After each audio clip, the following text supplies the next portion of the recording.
Honorable Président, je vous dis merci pour la parole. Honorable membre du bureau et chers collègues, je vais également joindre ma voix à celle de mes prédécesseurs pour féliciter et saluer le travail abattu par nos collègues.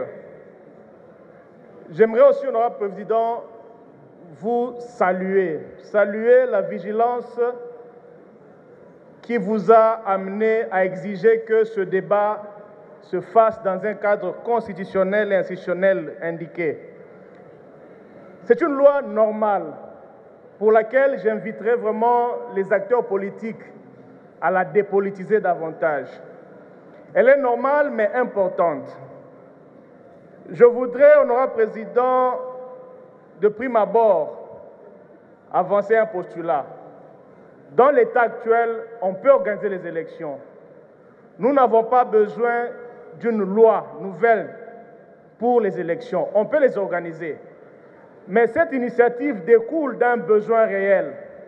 Le besoin qui s'est senti les semaines après, sinon le jour après les élections de 2018. L'insécurité, les conflits, l'instabilité, l'absence de fiabilité, l'absence de traçabilité des résultats. Je pense que c'est le leitmotiv qui a conduit la Commission à réfléchir pendant autant de mois pour proposer à l'auguste Assemblée ce projet, cette proposition de modification de la loi électorale.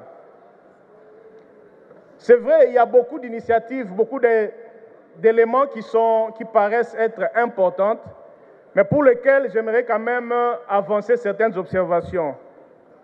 Ma première observation va tout droit sur la question du seuil.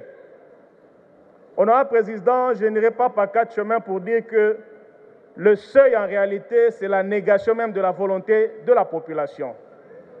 Le seuil se calcule imaginaire. Je dis imaginaire parce que seule la CENI en connaît le secret.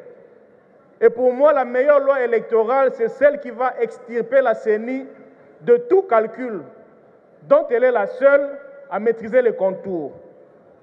Le seuil, l'expérience que nous avons du seuil, c'est plus une instrumentalisation d'une disposition légale pour nuire, pour sanctionner. C'est ça l'expérience malheureuse que nous avons du seuil.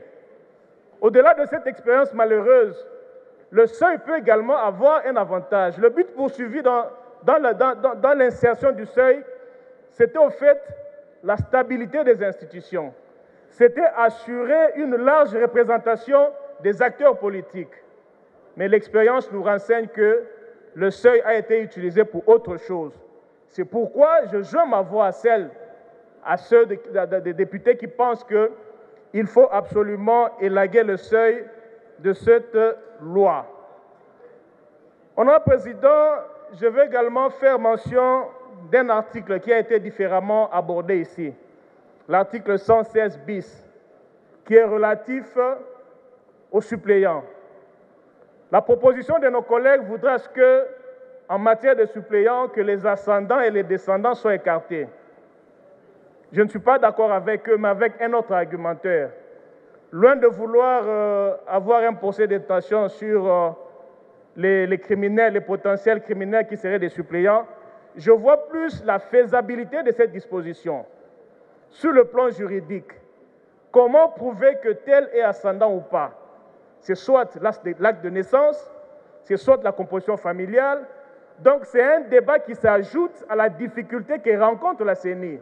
Vous allez avoir une loi qui aura du mal à s'appliquer, une loi qui aura en son sein même les germes de l'arbitraire.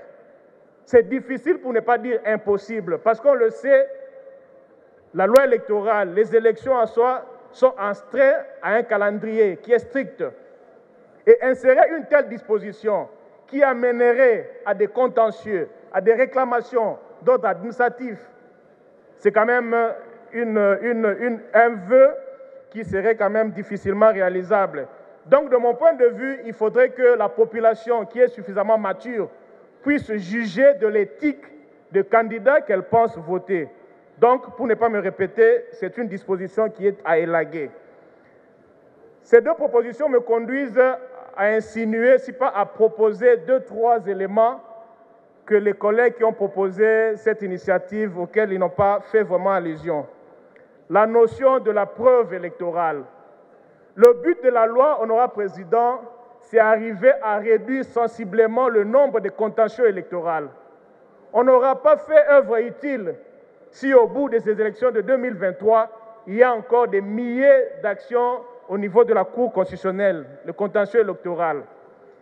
Et quand vous voyez, là je parle en tant qu'avocat, le contentieux électoral en soi, la notion de la preuve n'est pas très bien établie.